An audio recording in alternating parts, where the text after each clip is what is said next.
Hello dear student, welcome back to my channel जय हरि shape physics classes. बच्चों, कल हमने देखा था डॉपलर्स इफेक्ट। डॉपलर्स इफेक्ट में हमने देखा था किस तरह से सोर्स एंड ऑब्जर्वर के बीच में रिलेटिव मोशन होने की वजह से जो फ्रीक्वेंसी वो ऑब्जर्वर सुनता है वो चेंज होती है, और किस तरह से उसका फार्मूला है और उसकी डिफरेंट केसेस हमने लास्ट लेक्चर में देखा ही है। ओके, और आज के लेक्चर में हमें देखना है some other cases of Doppler's effect. Okay, तो चलो आज शुरू करते हैं। इसमें फर्स्ट केस हम ऐसे देखेंगे, if source of sound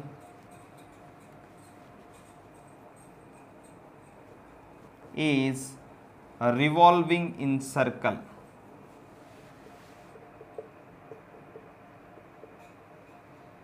and observer is situated near it। देखो, इसका मतलब ये है, अगर सोर्स ऑफ साउंड सर्कल में घूम रहा है और ऑब्जर्वर सर्कल के नज़दीक, ये देखो ऑब्जर्वर ऐसा बाहर रखता हूँ मैं, ये ऑब्जर्वर है एंड ये सोर्स ऑफ साउंड है, ऐसे सर्कल में घूम रहा है। ओके, यहाँ पे देखो सोर्स ऑफ साउंड अगर ऐसे घूमेगा, मैं इसमें ऐसा लेता हूँ, ये सोर्स ऑफ साउंड ऐसा कंसिडर करो, ये साउंड जनरेट कर रहा है, ये सोर्स ऑफ साउंड इस डायरेक्शन में एक बार जाता है ऐसा, और बाद में ऐसा रिवोल्यूशन करके ऐसे जाता है। ओके, ऐसा जा रहा है। V S velocity of source, V S velocity से वो इस डायरेक्शन में जा रहा है, और जब इस डायरेक्शन में जाता है तब भी उसकी उतनी वेलोसिटी ऐसा कंसिडर करता है वी एस। ऑब्जर्वर रेस में है, उसकी वेलोसिटी 0 कंसिडर करते हैं। ओके बच्चों, इसमें आपको दो जो केसेस है उसमें समझना है। जब ये सर्कल में से घूम रहा है तब यहाँ पे मैक्सिमम एपरेंट फ्रीक्वेंसी ऑब्जर्वर को कब सुनाई देती है एंड मिनिमम एपरेंट फ्रीक्वेंसी कब सुनाई देती है। बच्चों, जब ये सोर्स ऐसे सर्कल में घूमता है और इसमें जिस वक्त ये सोर्स जो है ये ऑब्जर्वर के नज़दीक आता है, देखो ये केस नज़दीक आता है, और इस केस में क्या हो रहा है, दूर जा रहा है। जब नज़दीक आता है उस वक्त फ्रीक्वेंसी जो इस ऑब्जर्वर को सुनाई दे रही है वो फ्रीक्वेंसी ज़्यादा सुनाई देगी, और जब यह सोर्स दूर जाता है तब इस ऑब्जर्वर को जो फ्रीक्वेंसी सुनाई देती है वो कम सुनाई देती है। ओके, इसका मतलब ये है, देखो एपरेंट फ्रीक्वेंसी, इन दो पोजीशन को हम चाहे तो नाम दे सकते हैं। चलो, इस पोजीशन को मैं ए पोजीशन कहता हूँ, इस पोजीशन को मैं बी कहता हूँ। ओके, एट पोजीशन ए, जब ए पोजीशन पे सोर्स है उस वक्त, देखो जब ए पोजीशन पे सोर्स है उस वक्त ऑब्जर्वर को फ्रीक्वेंसी कैसी सुनाई देगी, उसे कहेंगे हम एपरेंट फ्रीक्वेंसी, यानी इज इक्वल टू, देखो v divide by, observer rest में है, कल हमने फार्मूला देखा था v plus minus we O, V minus plus V S into real frequency n, ऐसा फार्मूला देखा था। ओके, अब देखो बच्चों, N A apparent frequency equal to v plus minus है, v plus minus we O कितना है बच्चों, ऑब्जर्वर की वेलोसिटी है 0 divide bye plus minus 0। Okay, उसके बाद में v माइनस प्लस में क्या करना पड़ेगा, एट पोजीशन ए, मतलब सोर्स अगर ए पोजीशन पे होगा तो उस पोजीशन पे अगर सोर्स होगा तो क्या होता है, देखो जब ए पोजीशन पे सोर्स होगा तब ऑब्जर्वर को जो सुनाई देने वाली फ्रीक्वेंसी है, सोर्स कैसा, देखो यहाँ पे कैसा सोर्स है, अप्रोचिंग है ऑब्जर्वर की तरफ। अगर सोर्स अप्रोचिंग होगा तो क्या करना पड़ेगा, मतलब नीचे हम कौन सा साइन यूज करेंगे, आपको पता है अप्रोचिंग के लिए अपर साइन यूज करते हैं, ये माइनस, क्या हो जाएगा v minus V S into N, तो ये हो जाएगा v divide by v minus V S into N. ये है apparent frequency. If source is at B, अगर सोर्स बी पॉइंट पे होगा, यहाँ पे अगर सोर्स होगा तो क्या हो जाएगा, सोर्स अगर यहाँ पे होगा तो एपरेंट फ्रीक्वेंसी का formula N A is equal to क्या हो जाएगा, देखो इस बी पोजीशन पे अगर सोर्स होगा तो यहाँ से देखो सोर्स जब ये सर्कल में घूम रहा है और बी पोजीशन पे सोर्स पहुँच गया तो सोर्स बी पोजीशन से ऐसा जा रहा है, देखो ऐसा जा रहा है, मतलब जब बी पोजीशन पे सोर्स है उस वक्त सोर्स रिसीडिंग है, रिसीडिंग मतलब दूर जा रहा है। अगर दूर जाएगा तो फ्रीक्वेंसी क्या हो जाएगी, आप सबको पता, दूर जाता है तो क्या करना पड़ेगा, ऑब्जर्वर तो रेस में, ऑब्जर्वर की वेलोसिटी 0 है, इसलिए ऊपर के फॉर्मूले v plus minus view, observer की वेलोसिटी 0 है तो ऊपर 0 आ जाएगा यहाँ पे प्लस माइनस में, तो नहीं लिखा तो भी चलेगा। लेकिन नीचे क्या हो रहा है, देखो बी पोजीशन पे सोर्स कैसा है, रिसीडिंग, दूर जा रहा है, दूर जाएगा तो लोअर साइन यूज करेंगे, मतलब plus V S into N, ऐसा रिलेशन होगा। आप मुझे बताइए इस केस में एपरेंट फ्रीक्वेंसी, अगर सोर्स बी पोजीशन पे है तो जो फ्रीक्वेंसी ऑफ साउंड ऑब्जर्वर सुन रहा है वो रियल फ्रीक्वेंसी से भी कम है, और जिस वक्त वो ए पॉइंट पे है, कौन ए पॉइंट पे है, जिस वक्त ए पॉइंट पे सोर्स है और यहाँ से वो कैसा है, अप्रोचिंग है, उस वक्त ऑब्जर्वर को जो फ्रीक्वेंसी सुनाई दे रही है वो फ्रीक्वेंसी ज़्यादा है। समझ में आ गया ना, अगर ए पॉइंट पे अगर सोर्स है तो ऑब्जर्वर को ज़्यादा फ्रीक्वेंसी सुनाई देगी, और बी पॉइंट पे अगर सोर्स होगा तो ऑब्जर्वर को कम फ्रीक्वेंसी सुनाई देगी। समझ में आ गया बच्चों, दो एपरेंट फ्रीक्वेंसी का रिलेशंस कैसा है। ओके, लगे तो मैं इसे एन ए डैश भी कहूँगा क्योंकि ऑलरेडी एक एन ए है, तो इसे एन ए डैश भी कह सकते हो। ओके, और लगे तो इन दोनों का रेशियो लेके भी एक रिलेशन डिराइव कर सकते हो। समझ में आ गया ये केस। ओके, अब देखते हैं नेक्स्ट केस। बच्चों इसमें क्या किया था हमने, सर्कल में रोटेट किया था किसको, सोर्स को, एंड ऑब्जर्वर को रेस में रखा था। अब हम क्या करते हैं, ऑब्जर्वर को सर्कल में घुमाते हैं एंड सोर्स को बाहर रखते हैं। ओके, लेते हो case.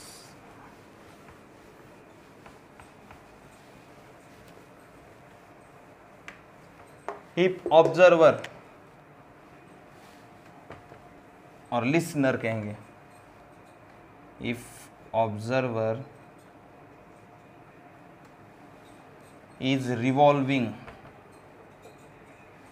okay, if observer is revolving in circle and source is situated near it at rest, ऐसा भी कैसे रहने दो। ओके, इसमें रेस्ट है ये मैं बता रहा हूँ आपको। देखो सर्कल है और सर्कल में कौन घूम रहा है बच्चों, ऑब्जर्वर, ऐसे सर्कल में राउंड मार रहे हैं। ओके, कितनी वेलोसिटी से, वी ओ, यहाँ पे सोर्स है।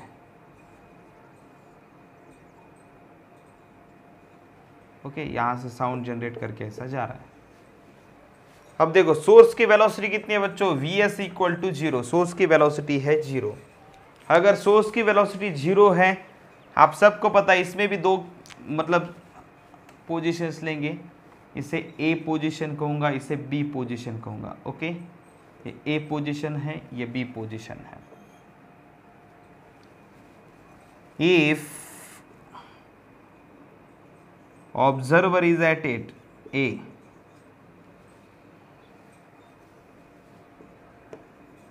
इज एट ए, ऑब्जर्वर अगर ए पोजीशन पे होगा, ए पोजीशन पे, तो क्या हो जाएगा, देखो apparent frequency is equal to, formula क्या है बच्चों, v plus minus V O divide by we minus plus V S into N, ऐसा फार्मूला है। अब देखो N A is equal to apparent frequency equal to apparent frequency N A equal to we plus minus we O. देखो observer की velocity कितनी है eight ए position, observer कैसा है, अप्रोचिंग है या रिसीडिंग है, सोर्स की तरफ आ रहा है, सोर्स से दूर जा रहा है। देखो ए पोजीशन पे वो कैसा हो रहा है, सोर्स की तरफ आ रहा है, मतलब सोर्स एंड उसके बीच में का डिस्टेंस कम हो रहा है। अगर ऐसा होगा, सोर्स एंड उसके बीच में का अगर डिस्टेंस कम होता है तो उस वक्त जो ये कौन सा साइन यूज़ करना पड़ेगा, ऊपर का प्लस यूज़ करते हैं, आपको पता है अप्रोचिंग के लिए न्यूमरेटर में अपर साइन यूज़ किया plus VO divide by V। आप मुझे बताएं सोर्स कैसा रेस्ट में है तो प्लस माइनस जो भी है 0 है, इनटू ओरिजिनल फ्रीक्वेंसी n। अब दूसरी केस लेते, if observer is at position B position पे अगर ऑब्जर्वर होगा, देखो ऑब्जर्वर कहो या लिसनर कहो, अगर वो बी पोजीशन पे है तो बी पोजीशन पे आप देख सकते हो ऑब्जर्वर कैसा जा रहा है, दूर जा रहा है। और देखो यहाँ पे सोर्स है, सोर्स से ऑब्जर्वर कैसा जा रहा है, दूर जा रहा है। अगर सोर्स से ऑब्जर्वर दूर जाता है तो एपरेंट फ्रीक्वेंसी जो सुनाई देगी ऑब्जर्वर को वो कैसे होगी, रियल फ्रीक्वेंसी से कम होगी। वो कितनी होगी देखते हैं फार्मूला से, NA is equal to V। देखो ऑब्जर्वर दूर जा रहा है मतलब minus VO divide by V, plus minus VS करने वाला था लेकिन सोर्स की वेलोसिटी कितनी है, 0, सोर्स रेस में है, रियल फ्रीक्वेंसी n। समझ में आ गया बच्चों, this is a apparent frequency in both cases. देखो इसमें हमने क्या किया है, इफ ऑब्जर्वर, ये सेकंड केस ली थी हमने अभी, सेकंड स्पेशल केस ली थी। If observer is revolving in circle and source is situated, देखो ऑब्जर्वर सर्कल में घूम रहे हैं, सोर्स रेस में है, ओके। तो ऐसे सिचुएशन में दो पोजीशन पे एक जगह पे फ्रीक्वेंसी मैक्सिमम होती है जिस केस में अप्रोचिंग होता है, दूसरे केस पे एपरेंट फ्रीक्वेंसी मिनिमम होती है जिसमें ऑब्जर्वर कैसा होता है, रिसीडिंग, मूविंग अवे। ये दोनों केसेस समझ में आ गए सबको। अब इसके बाद में हम देखते हैं जिसमें सोर्स सेंटर में है,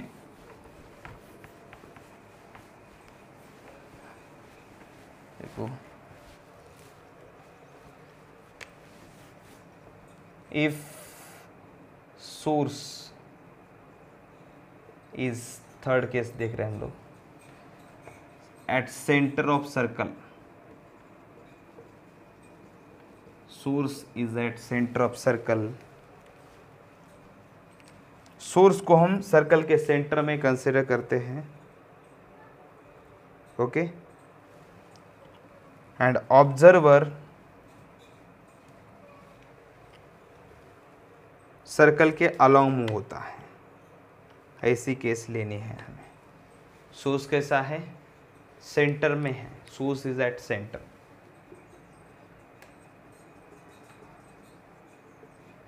यहाँ पे सोर्स है, ओके। तो सोर्स यहाँ से साउंड जनरेट कर रहा है, सोर्स को मैं यस से रिप्रेजेंट करता हूँ, एक पॉइंट से रिप्रेजेंट किया है, ओके, एक पॉइंट से रिप्रेजेंट किया एंड ऑब्जर्वर क्या कर रहा है, सर्कल में घूम रहा है ऐसा। अब इस वक्त ये VO एंड ये VO, देखो इसके पहले जो हमने केसेस लिए उसमें क्या किया था, ऑब्जर्वर को सर्कल में घुमाया था एंड सोर्स को सेंटर में नहीं था, सोर्स कहाँ था, बाहर था, सर्कल के बाहर था सोर्स। लेकिन अब हमने क्या किया है, सोर्स को सेंटर पे लिया है, जैसे यहाँ पे सोर्स है, ओके, ये सेंटर है और यहाँ पे सोर्स है, साउंड जनरेट कर रहा है, वो साउंड वेव जनरेट कर रहा है सभी डायरेक्शन में,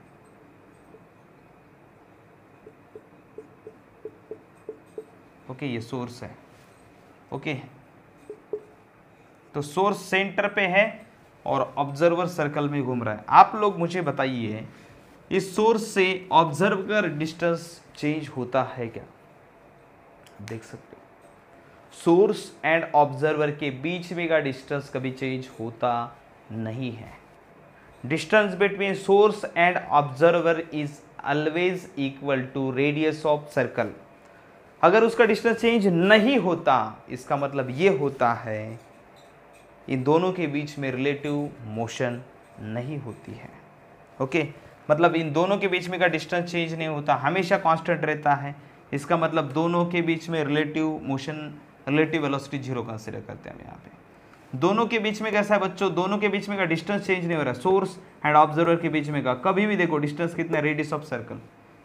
तो इस केस में इसीलिए apparent frequency equal to real frequency होती है हमेशा।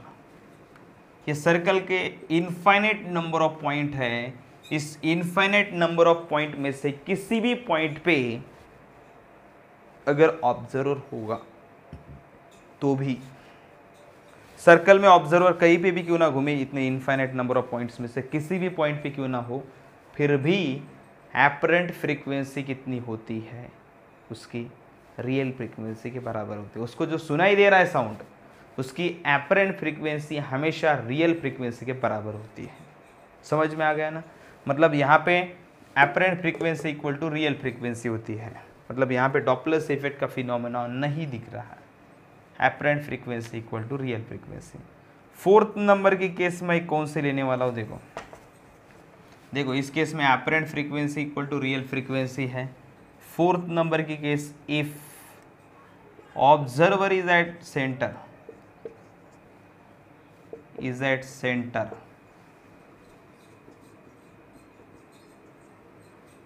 of circle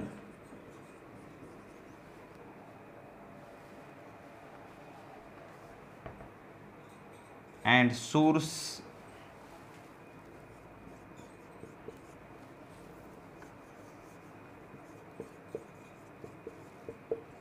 revolving in circle,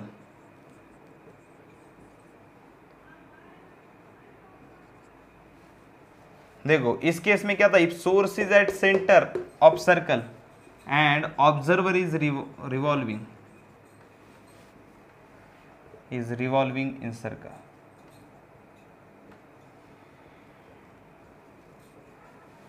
देखो दूसरे केस में हम देख रहे हैं, इसमें देखो अब सोर्स सर्कल में घूम रहा है, देखो सोर्स ऐसा घूम रहा है,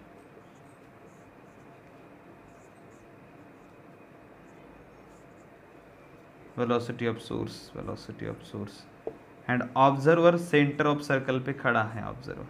ऑब्जर्वर की वेलोसिटी 0 है। देखो सोर्स एंड ऑब्जर्वर के बीच में का डिस्टेंस हमेशा सेम है, कितना है, रेडियस ऑफ सर्कुलर पाथ।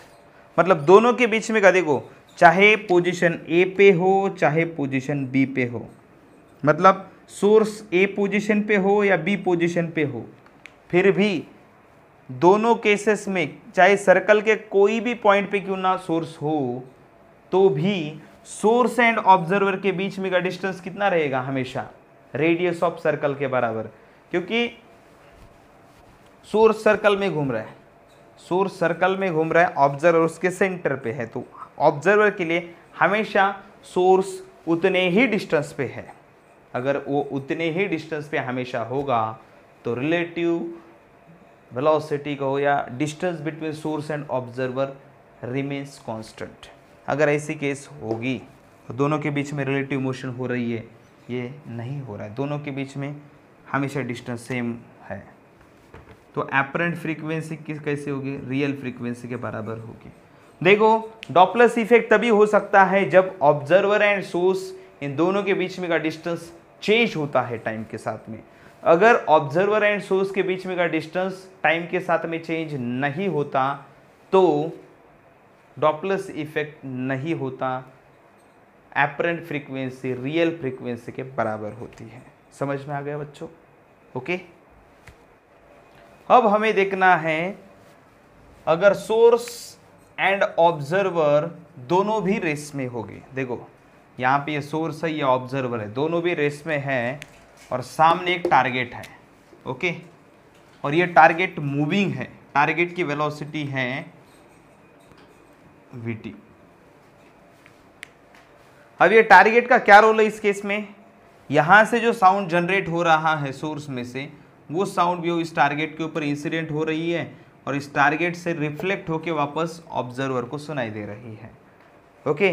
तो जो साउंड वेव वहाँ से सोर्स से टारगेट के ऊपर जाएगी, टारगेट से रिफ्लेक्ट होके फिर ऑब्जर्वर की तरफ आएगी, तो इस केस में जो वेव सुनाई दे रही है ऑब्जर्वर को,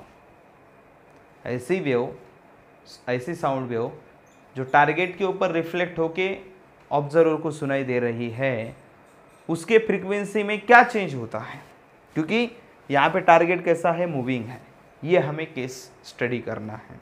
ओके, देखो बच्चों, इस केस में क्या होता है, हमें पहले सोर्स से ये साउंड वेव जा रही है टारगेट की तरफ, टारगेट के ऊपर साउंड वेव इंसिडेंट होगी। हमें पहले क्या कंसिडर करना है, टारगेट को ऑब्जर्वर, टारगेट को हमें ऑब्जर्वर कंसिडर करना है पहले।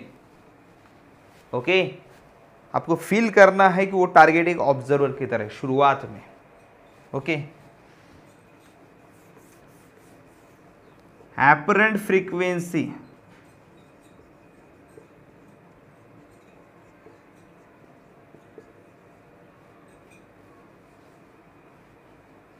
Apparent frequency observed eight target, मतलब अगर टारगेट पे कोई पर्सन होता तो उसने कौन सी फ्रीक्वेंसी सुनी होती, क्योंकि ये टारगेट कैसा है, मूविंग है, रिलेटिव मोशन कर रहा है सोर्स के विद रिस्पेक्ट टू। अभी ऑब्जर्वर का रोल कुछ भी नहीं है यहाँ के ऑब्जर्वर का, हम ऐसा कंसिडर करेंगे यहाँ से सोर्स में से जो साउंड निकल रहा है वो टारगेट के वहाँ जा रहा है। अब टारगेट अप्रोचिंग है और टारगेट के वहाँ, टारगेट के ऊपर अगर कोई पर्सन होता तो उसको कौन सी फ्रीक्वेंसी सुनाई देती, तो उस फ्रीक्वेंसी को मैं कहूँगा एन डैश। वो कितनी सुनाई देती, देखो अगर टारगेट मूविंग है, target approaching towards source, source कैसा है बच्चों, सोर्स की वेलोसिटी कितनी है, सोर्स की वेलोसिटी है 0। अब आप मुझे बताइए टारगेट की वेलोसिटी, देखो सोर्स रेस में है, लेकिन हम ऐसा कंसिडर करें कि टारगेट के ऊपर कोई पर्सन है जो ये फ्रीक्वेंसी सुन रहा है, अगर उस पर्सन ने वो फ्रीक्वेंसी ऑब्जर्व की तो उसे कितनी सुनाई देगी, क्योंकि टारगेट मूविंग है, टारगेट, तो हम टारगेट को कहेंगे ऑब्जर्वर कुछ टाइम के लिए, टारगेट को क्या कहेंगे, ऑब्जर्वर। फर्स्ट स्टेज में हम टारगेट को ऑब्जर्वर कहेंगे और टारगेट के ऊपर ये वेव जा रही है, ये सोर्स है, सोर्स की वेलोसिटी 0 है एंड इस टारगेट की वेलोसिटी vt है, तो हम ऐसा कंसिडर करेंगे कि जो टारगेट की वेलोसिटी है वो ऑब्जर्वर की वेलोसिटी है और वो कैसा है, अप्रोचिंग, तो v प्लस vt अप्रोचिंग है। आपको पता है हम ऊपर क्या यूज़ करते हैं, v plus minus V O divide by v minus plus V S into frequency, original frequency n। अब देखो बच्चों, n dash is equal to we plus minus we o है, v plus minus we o. अब v plus लेना पड़ेगा क्योंकि V O को ने ऑब्जर्वर किसे कंसिडर कर रहे हैं हम, टारगेट को। अब कुछ लोग कहेंगे टारगेट को ऑब्जर्वर क्यों कह रहे हो, क्योंकि हम ये जो एपरेंट फ्रीक्वेंसी फर्स्ट स्टेज में निकाल रहे हैं वो कहाँ पे सुनाई दे रही है हमें, टारगेट पे। इस टारगेट के ऊपर कौन सी फ्रीक्वेंसी सुनाई दे रही है वो निकाल रहे हैं पहले, तो उस टारगेट को ही हमें ऑब्जर्वर कंसिडर करना पड़ेगा और टारगेट के वेलोसिटी को ही हमें ऑब्जर्वर की वेलोसिटी मतलब कंसिडर करनी पड़ेगी। अब देखो v प्लस वी टी, क्योंकि टारगेट की वेलोसिटी ही ऑब्जर्वर की वेलोसिटी, सोर्स रेस में है, रियल फ्रीक्वेंसी n है। ये फ्रीक्वेंसी सुनी कहाँ पे, इस टारगेट पे। देखो टारगेट को ऑब्जर्वर कंसिडर किया था यहाँ तक। अब ये सोर्स से जो साउंड जनरेट हो गया और ये टारगेट की तरफ आ गया, टारगेट मूविंग होने की वजह से टारगेट पे एपरेंट फ्रीक्वेंसी सुनाई दी एन डैश। टारगेट पे एपरेंट फ्रीक्वेंसी कितनी सुनाई दी, एन डैश, और इस टारगेट से रिफ्लेक्ट होके इस पर्सन की तरफ जा रही है फ्रीक्वेंसी। जब ये पर्सन सुनेगा तब उसको फ्रीक्वेंसी सुनाई देगी एन डबल डैश, उस पर्सन को एन डबल डैश सुनाई देगी। टारगेट पे कितनी सुनाई दी, एन डैश, और इस पर्सन को कितनी सुनाई दी, टारगेट से रिफ्लेक्ट होकर इस पर्सन की तरफ जा रही है ना साउंड वेव, तो इस पर्सन को कितनी सुनाई देगी, एन डबल डैश। अगर इस पर्सन को एन डबल डैश सुनाई देगी तो कितनी होगी n double dash, if this wave reflect, of course sound wave है, if this wave reflect and reaches to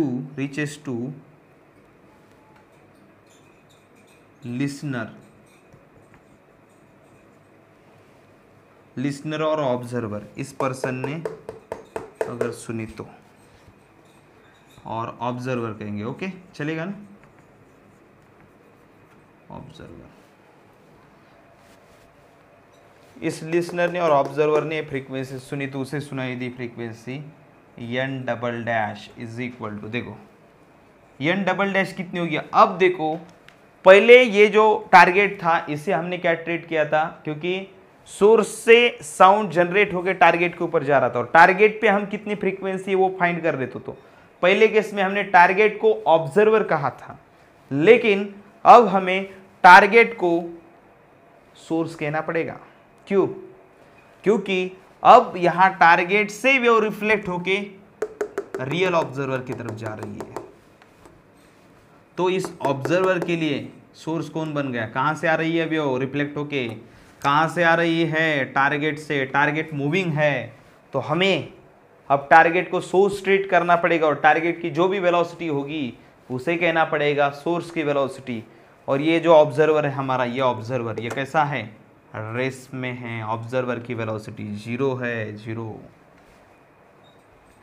तो v plus minus 0 divide by v minus लेना पड़ेगा। क्यों? क्योंकि यहां पे अप्रोचिंग है। कौन अप्रोचिंग है? देखो ये टारगेट अप्रोचिंग है। अब नेक्स्ट स्टेज के लिए टारगेट कैसा है, सोर्स है, टारगेट सोर्स है, क्योंकि टारगेट से रिफ्लेक्ट होके साउंड आ रहा है तो टारगेट को हम क्या कंसीडर करेंगे, सोर्स। अगर सोर्स से साउंड आ रहा है, देखो सोर्स मूविंग है, मूविंग, सोर्स की वेलोसिटी कितनी है, टारगेट की जो भी वेलोसिटी है उसे हम सोर्स की वेलोसिटी कहते हैं। तो कितनी है, vs है, vs into n dash original frequency नहीं है, फिर भी मैंने यहां पे क्यों रखी, क्योंकि सोर्स से जो जनरेट होती है उसे ओरिजिनल कहते हैं। और हमने सेकंड स्टेज के लिए सोर्स किसे कहा है, टारगेट को। सोर्स किसे कहा है, टारगेट को। अगर टारगेट को आप सोर्स कहेंगे तो टारगेट से अगर जो वेव आ रही है, टारगेट से जो साउंड वेव आ रही है उस साउंड वेव को हमें ओरिजिनल की तरह ट्रीट करना पड़ेगा। और वहां पे टारगेट से जो सुनाई दे रहा है, टारगेट से जो जनरेट हो रहा है वो रियल फ्रीक्वेंसी ट्रीट करनी पड़ेगी सेकंड स्टेज के लिए। और टारगेट पे जो फ्रीक्वेंसी जनरेट हो रही है, यहाँ पे जो फ्रीक्वेंसी है वो कितनी है, n डैश, और हमने यहाँ से ही क्रिएट हुई है वेव ऐसा ट्रीट किया है, यही सोर्स है, हमने ऐसा ट्रीट किया है। तो इसकी यहाँ पे जो फ्रीक्वेंसी साउंड की वही ओरिजिनल फ्रीक्वेंसी सेकंड स्टेज के लिए हमने ट्रीट की है। ओके, तो ये क्या हो जाएगा, n double dash is equal to v divide by v minus vs into n dash. n double dash कितना हो जाएगा, v divide by v minus vs into n dash कितना है, देखो फर्स्ट स्टेज में n डैश निकाला था, n dash कितना है, n डैश देखो सोर्स की वेलोसिटी मतलब टारगेट की वेलोसिटी, यहाँ पे टारगेट की वेलोसिटी लेनी पड़ेगी। ओके, n डैश कितना, n dash v plus v t divide by v into, देखो n डैश की जगह पे मैं रख रहा हूँ, n डैश की जगह पे क्या रख रहा हूँ, v plus v t divide by v। First stage में निकाला है n डैश कितना है। अब देखो v कैंसिल हो जाएगा तो क्या रहेगा, देखो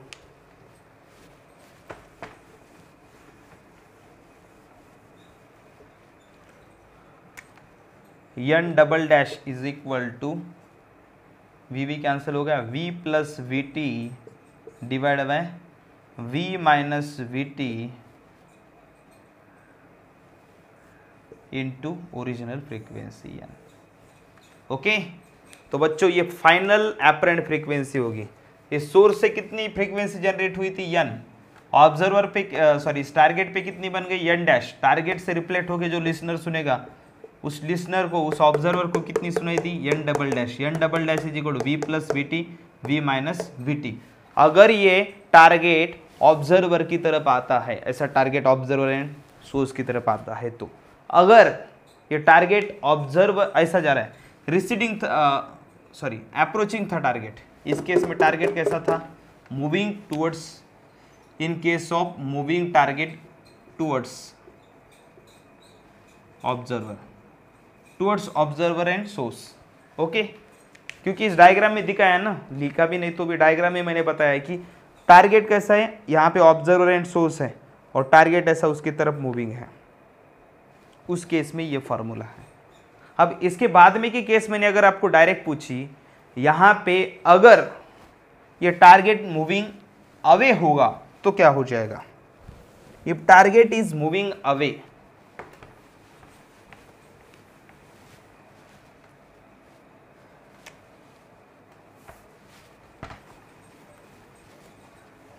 सिक्स केस में आप क्या करो, ऐसा ले, in case of target moving away,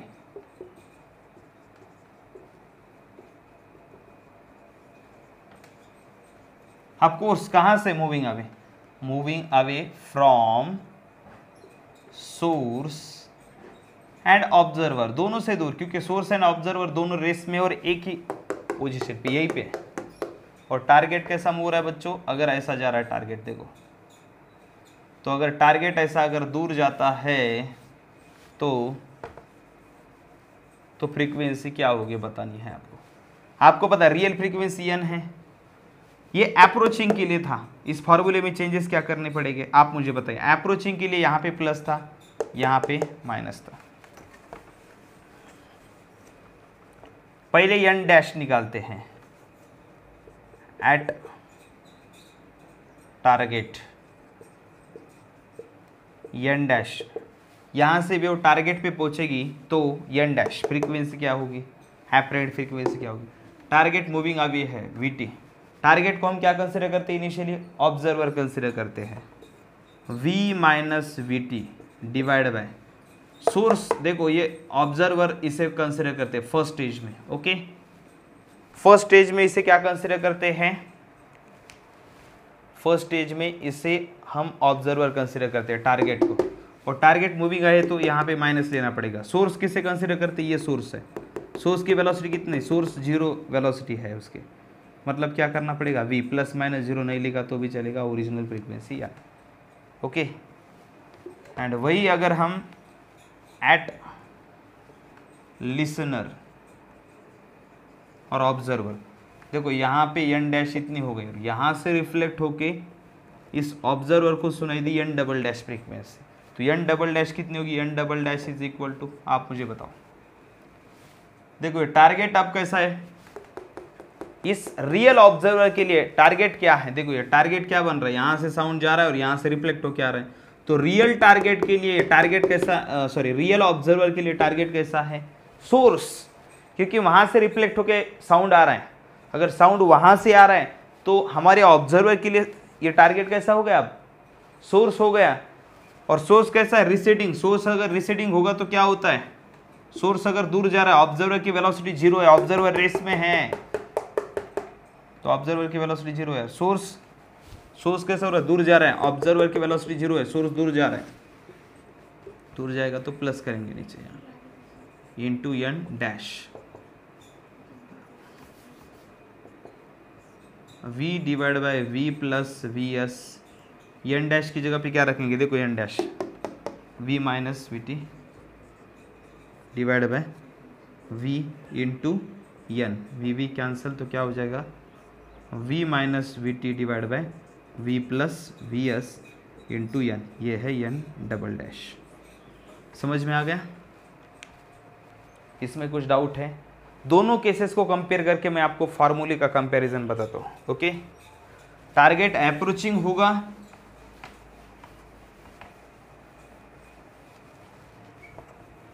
देखो दोनों फार्मूला को देख के आपको मतलब ध्यान में रखने के लिए बहुत इजी है। टारगेट अप्रोचिंग होगा,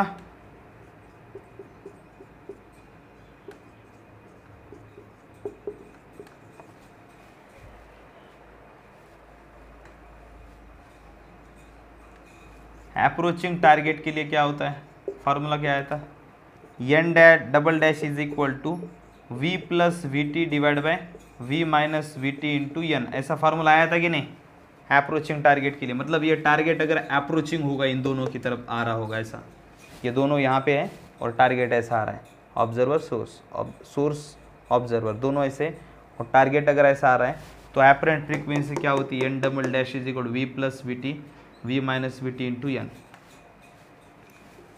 रिसीडिंग टारगेट के लिए क्या हो जाएगा, रिसीडिंग टारगेट मतलब अगर टारगेट दूर जा रहा है, ये टारगेट ऐसे, ऑब्जर्वर सोर्स एंड टारगेट ऐसा जा रहा है दूर, तो एक जनरेट करके वेव ऐसे जा रही है और रिफ्लेक्ट होकर आ रही है, उस वक्त फाइनल एपरेंट फ्रीक्वेंसी क्या होती है। ये फार्मूला पहले डिराइव किया था हमने, इसमें बहुत स्मॉल चेंजेस करनी है। यहाँ पे प्लस है ना, v minus v t divide by, नीचे माइनस है तो plus v plus v t into n, इतना इजी है, इसमें किसी को कुछ डाउट है? ओके, समझ में आ गया। अब हमें देखना है मूविंग कार टूवर्ड्स वॉल। देखो एक कार है और कार इस वॉल की तरफ जा रही है, कार में एक ड्राइवर है जो इस कार को चला रहा है, यहाँ पे जो वेलोसिटी है कार की वो है vc, vc वेलोसिटी से कार इस वॉल की तरफ जा रही है, और जब ये कार वॉल की तरफ जा रही है तो ये पर्सन हॉर्न प्रेस कर रहा है, हॉर्न। जब ये हॉर्न यहाँ पे प्रेस करेगा तो गाड़ी का जो यहाँ पे जो साउंड जनरेट हो जाएगा वो वॉल की तरफ जाएगा, और वॉल से वापस क्या हो जाएगा, रिफ्लेक्ट होके, ऐसा साउंड जा रहा है, वापस रिफ्लेक्ट होके ऐसा निकलेगा वापस। ओके, अब देखो बच्चों, जो भी साउंड है इस कार जनरेट कर रही है वो साउंड यहाँ से वॉल की तरफ जा रहा है और वॉल से रिफ्लेक्ट होके फिर इस पर्सन को सुनाई दे रहा है। तो इस केस में इस पर्सन को जो साउंड सुनाई देगा उस साउंड की जो फ्रीक्वेंसी है वो चेंज होगी, रियल फ्रीक्वेंसी नहीं होगी। क्यों नहीं होगी? क्योंकि कार मूविंग है, कार मूविंग है, और अगर ये कार साउंड जनरेट करती है हॉर्न से, ये अगर साउंड जनरेट करती है तो कार मूविंग है तो वो रियल फ्रीक्वेंसी सुन नहीं पाएगा। मतलब इस पर्सन को, कार के अंदर जो ड्राइवर बैठा है, जो रिफ्लेक्टेड साउंड होगा उसकी फ्रीक्वेंसी अलग सुनाई देगी। तो वो कितनी सुनाई देगी वो हमें स्टडी करना है। अब देखो बच्चों, यहां से साउंड भी वैसे जा रही है और रिफ्लेक्ट होकर वापस आ रही है। ओके, अब हमें क्या करना है,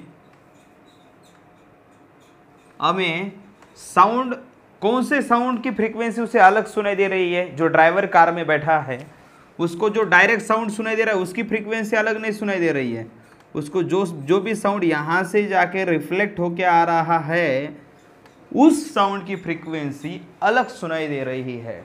इसका मतलब हमें क्या करना पड़ेगा, रिफ्लेक्टेड साउंड की फ्रीक्वेंसी अलग सुनाई दे रही है, रिफ्लेक्टेड साउंड की फ्रीक्वेंसी अलग सुनाई दे रही है।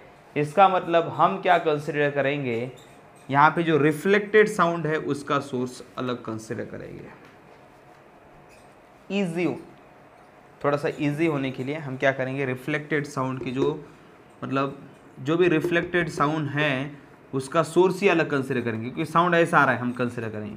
तो ये साउंड ऐसा आ रहा है, इसके लिए कार कैसी होनी चाहिए हम कंसिडर करेंगे। दूसरी एक मिरर इमेज कंसिडर करेंगे इस कार की, ये जो कार है इसकी दूसरी एक मिरर इमेज कंसिडर करेंगे, और वो जितनी इस कार की वेलोसिटी है उतनी ही इस कार की वेलोसिटी है। लेकिन क्या हो रहा है, साउंड ऐसे आ रहा है ना, साउंड ऐसे आ रहा है, तो ये कार जो है, मूविंग कार जो है, इसकी मिरर इमेज है वो इस डायरेक्शन में मूव हो रही है, ऐसा कंसिडर करेंगे। ओके, अब हमें कंसिडर करना है इस पर्सन को जो भी साउंड सुनाई दे रहा है जिसकी फ्रीक्वेंसी चेंज हो रही है, एपरेंट फ्रीक्वेंसी सुनाई दे रही है, वो साउंड इस कार के मिरर इमेज की, इस कार की मिरर इमेज जो कार दूसरी निकाली है उस कार का है, ऐसा ट्रीट करेंगे। ऐसी कार नहीं है लेकिन हमने इमेजिन की है इस वॉल के अदर साइड जहाँ से साउंड वेव जनरेट हो रही है और ये हमें सुनाई दे रही है इस ड्राइवर को, ऐसा कंसिडर करेंगे। अब देखो यहाँ पे है ऑब्जर्वर वी ओ, उसकी वेलोसिटी है वी सी, कार की जितनी वेलोसिटी है उतनी है। सोर्स हम इस मिरर इमेज, कार के मिरर इमेज को हम क्या कंसिडर कर रहे हैं, सोर्स, और सोर्स की वेलोसिटी कितनी है vc, सोर्स भी इसी डायरेक्शन में जा रहा है, ओके, सोर्स भी इसी डायरेक्शन में जा रहा है एंड ऑब्जर्वर भी इसी डायरेक्शन में जा रहा है, देखो ऐसे ऐसे जा रहा है, ऐसे अप्रोचिंग है। मतलब हमने क्या कंसिडर किया, एक्चुअली एक ही कार है लेकिन हमने दूसरी एक कार उस बिल्डिंग के उस साइड कंसिडर की, क्योंकि आवाज़ कैसे आ रहा है, देखो हम यहाँ से हॉर्न बजा रहे हैं इसका, लेकिन आवाज़ रिफ्लेक्ट होके वहाँ से आ रहा है, तो हमें उस आवाज़ के लिए हमने ऐसा कंसिडर किया कि दूसरी एक कार है, ईजी जाने के लिए। ये एग्जाम्पल, ये कंसेप्ट ईजी होने के लिए हमने इस वॉल के अदर साइड दूसरी एक कार कंसिडर की है, उसकी वेलोसिटी है vc और वो वॉल की तरफ आ रही है, क्योंकि साउंड जैसा आ रहा है उस डायरेक्शन में हमें मिरर इमेज जो है कार की उससे कंसिडर करना पड़ेगा। अब देखो ये पर्सन सुन रहे हैं, ऑब्जर्वर है, ऑब्जर्वर की वेलोसिटी कितनी होगी, जितनी कार की वेलोसिटी है, क्योंकि कार में ऑब्जर्वर बैठा है। सोर्स की वेलोसिटी कितनी होगी vc, दोनों अप्रोचिंग है तो फार्मूला क्या हो जाएगा, n A apparent frequency is equal to we plus minus V O divide by we minus plus V S into real frequency, ऐसा फार्मूला होता है।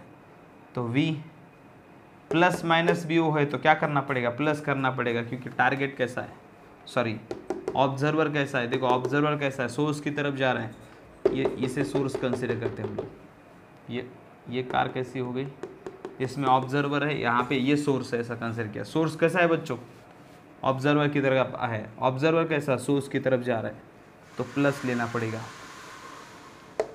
अप्रोचिंग के लिए कैसे, दोनों अप्रोचिंग है, देखो दोनों अप्रोचिंग है तो अपर साइन यूज करनी पड़ेगी, v plus view divide by v minus V S into real frequency N a. तो ये हो गया फार्मूला, समझ में आ गया बच्चों। कोई कार अगर इस वॉल की तरफ मूव होती है तो वॉल से जो साउंड रिफ्लेक्ट होके इस पर्सन को सुनाई देगा, उसके apparent frequency N A is equal to we plus v O divide by we minus V S into n, ऐसी होगी, ओके। अभी हम देखते हैं apparent change in the wavelength. Doppler effect की वजह से फ्रीक्वेंसी चेंज होती है, वो हमने स्टडी किया, लेकिन वेवलेंथ कैसी चेंज होती है वो भी हमें देखना है। देखो उसके लिए आपको सभी केसेस स्टडी करना है, सबको कैलकुलेशन करना है, ऐसा कुछ टेंशन लेने की ज़रूरत नहीं है। आपको किसी भी केस में एपरेंट फ्रीक्वेंसी कैसे निकालना है वो मैंने आपको पढ़ाया ही है। अब आपको उससे एपरेंट वेवलेंथ निकालना कैसे, एपरेंट फ्रीक्वेंसी से ही एपरेंट वेवलेंथ निकालो, वो ईजी होगा। कैसे, आप सबको पता है v इज इक्वल टू क्या होता है, velocity is equal to frequency into wavelength होती है।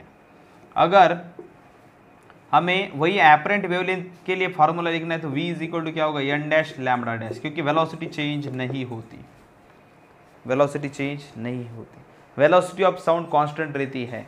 इसका मतलब क्या है, अगर फ्रीक्वेंसी ओरिजिनल फ्रीक्वेंसी n है, ओरिजिनल वेवलेंथ लैम्बडा है साउंड का, तो साउंड की वेलोसिटी v है। अगर एपरेंट फ्रीक्वेंसी n है, लैम्बडा डैश एपरेंट वेवलेंथ है, तो उस वक्त वेलोसिटी ऑफ साउंड v है, क्योंकि साउंड की वेलोसिटी चेंज नहीं होती, चाहे सोर्स कितनी भी मोशन क्यों ना करे। जो भी सोर्स साउंड प्रोड्यूस करता है उसने अगर कितनी भी मोशन की तो भी साउंड की वेलोसिटी चेंज नहीं होती। अगर आपको एपरेंट वेवलेंथ निकालना तो क्या करना पड़ेगा, lambda dash is equal to v divide by n dash, ये इजी टेक्निक है। इससे हम मतलब क्या करेंगे, हमें वेलोसिटी तो पता है, और एपरेंट फ्रीक्वेंसी कैसे निकालेंगे हम लोग। एपरेंट फ्रीक्वेंसी जो भी केस दी है वो सिचुएशन के हिसाब से आपको मेन फार्मूला जो है, कौन सा फार्मूला, एपरेंट फ्रीक्वेंसी वाला एन ए है, लेकिन मैं इसे एन डैश कहता हूँ क्योंकि यहाँ पे एपरेंट फ्रीक्वेंसी के लिए एन डैश यूज़ किया है। तो n dash is apparent frequency. हम एन डैश को एन ए सी भी रिप्रेजेंट करते हैं, अभी तक हम एन ए से ही रिप्रेजेंट करते हुए आए थे, अब एन डैश से रिप्रेजेंट किया है इस स्टेप में सिर्फ, ओके। एन डैश इज का फॉर्मूला क्या है, v plus minus V O divide by we minus plus V S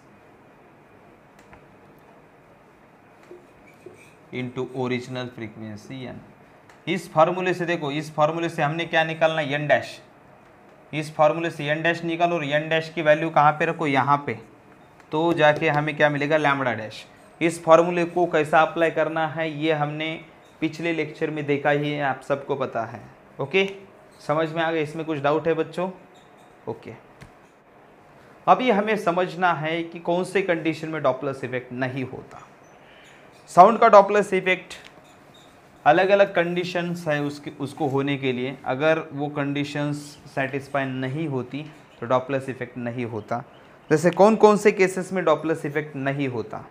first, आप सबको पता है जो एपरेंट फ्रीक्वेंसी का फार्मूला है उसमें क्या है, v plus minus view upon v minus plus V S into N, ऐसा फार्मूला है। मतलब अगर डॉपलर इफेक्ट होना है तो ऑब्जर्वर एंड सोर्स की कुछ वेलोसिटी होनी चाहिए। अगर ये दोनों वेलोसिटी जीरो हो जाएगी तो क्या होता है, v divide by v into n. मतलब एपरेंट फ्रीक्वेंसी इक्वल टू क्या होती है, रियल फ्रीक्वेंसी। समझ में आया कि नहीं? मतलब फर्स्ट उसकी मतलब डॉपलर इफेक्ट नहीं होने की अलग अलग केसेस है। उसमें फर्स्ट केस हमें ये है, if v observer is zero and if v s equal to zero. अगर ऑब्जर्वर एंड सोर्स की वेलोसिटी जीरो होगी then there is no Doppler effect, then there is no Doppler effect. Okay, अगर observer and source दोनों की velocity zero होगी तो Doppler effect नहीं होता, क्योंकि दोनों की कुछ ना कुछ वेलोसिटी होनी चाहिए। ओके, यही कंसेप्ट के ऊपर, यही पॉइंट को मैं सेकंड पॉइंट सिर्फ नाम दिया, लेकिन पॉइंट तो यही है। अगर if only medium have velocity, if only medium is moving, अकेला मीडियम मूव होने से क्या होता है बच्चों, if only medium is moving, अगर अकेला मीडियम ही मूव होगा, सोर्स एंड ऑब्जर्वर दोनों रेस में है तो डॉपलर इफेक्ट नहीं हो सकता। ओके, तीसरा पॉइंट है, if relative velocity, if relative velocity between source and observer is zero. Source and observer के बीच में की वेलोसिटी अगर रिलेटिव वेलोसिटी जीरो होगी, रिलेटिव वेलोसिटी मतलब क्या होता है, देखो ये सोर्स है, कंसिडर करो। ओके, और दूसरा है ऑब्जर्वर, यहाँ पे है ये, यहाँ से हॉर्न दिया है और उतने ही सेम स्पीड से दोनों मतलब कार्स जा रही है। जैसे इसकी वेलोसिटी है 50 किलोमीटर पर आवर, कंसिडर करो, और इसकी भी वेलोसिटी 50 किलोमीटर पर आवर है। दोनों सेम वेलोसिटी से मूव होते हैं तो दोनों के बीच में रिलेटिव वेलोसिटी कितनी होती है, जीरो। और दोनों के बीच में अगर रिलेटिव वेलोसिटी जीरो होगी तो जितने फ्रीक्वेंसी का हॉर्न ये गाड़ी बजाएगी उतने ही फ्रीक्वेंसी का इसके अंदर जो भी पर्सन होगा उसको सुनाई देगी, उतना ही फ्रीक्वेंसी का हॉर्न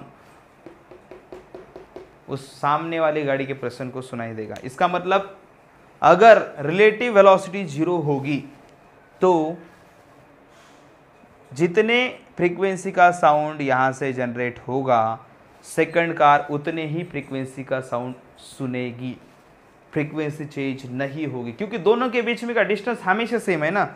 दोनों की अगर स्पीड कांस्टेंट है तो जितने ही स्पीड से ये सामने जा रहा है उतने स्पीड से ये भी सामने जा रहा है, दोनों की रिलेटिव वेलोसिटी जीरो है। अगर दोनों के बीच में का डिस्टेंस कम भी नहीं होगा ज़्यादा भी नहीं होगा, मतलब डिस्टेंस अगर दोनों के बीच में का कांस्टेंट होगा तो दोनों की रिलेटिव वेलोसिटी जीरो है। और दोनों की रिलेटिव वेलोसिटी अगर जीरो होगी, दोनों के बीच में का डिस्टेंस अगर वैरी नहीं होता है तो डॉपलर इफेक्ट नहीं हो सकता। ओके, तो ये कुछ कंडीशंस है। और भी एक कंडीशंस है, जैसे अगर सोर्स एंड ऑब्जर्वर एक दूसरे को परपेंडिकुलर मूव होगी तो वो भी एक केस ध्यान में रखना। अगर सोर्स एंड ऑब्जर्वर एक दूसरे को अगर परपेंडिकुलर होगे तो उस वक्त डॉपलर इफेक्ट नहीं होता। उसकी केस हमने इसके पहले ही देखा है। कार ऐसे लीनियर पाथ पे जाती है और जब ये इस पॉइंट पे कार आती है, एक कार ऐसी जाती है, देखो एक कार ऐसी जाती है और एक कार जब इस पॉइंट पे आती है तो मैंने आपको डॉपलर इफेक्ट में दिखाया था कि apparent frequency equal to real frequency. जो लास्ट लेक्चर हुआ है वो देख लेना, उससे क्लियर हो जाएगा। ओके, तो ये सब कंडीशंस है जो आपको समझनी है जिसमें डॉपलर इफेक्ट नहीं होता। ओके बच्चों, conditions for no Doppler effect में लास्ट केस है, इस केस में अगर साउंड की वेलोसिटी जो है उससे सोर्स या ऑब्जर्वर की वेलोसिटी ज़्यादा होगी। मतलब क्या, देखो जो लास्ट पॉइंट है वो क्या है, इफ वेलोसिटी ऑफ सोर्स और वेलोसिटी ऑफ ऑब्जर्वर दोनों में से किसी भी एक की वेलोसिटी अगर साउंड के वेलोसिटी से ज़्यादा होगी तो there is no Doppler effect, then there is no Doppler effect, वहाँ पे डॉपलर इफेक्ट नहीं हो सकता। मतलब डॉपलर इफेक्ट होने के लिए ऑब्जर्वर एंड सोर्स दोनों की वेलोसिटी साउंड की वेलोसिटी से कम होनी चाहिए। समझ में आ गया बच्चों? ओके।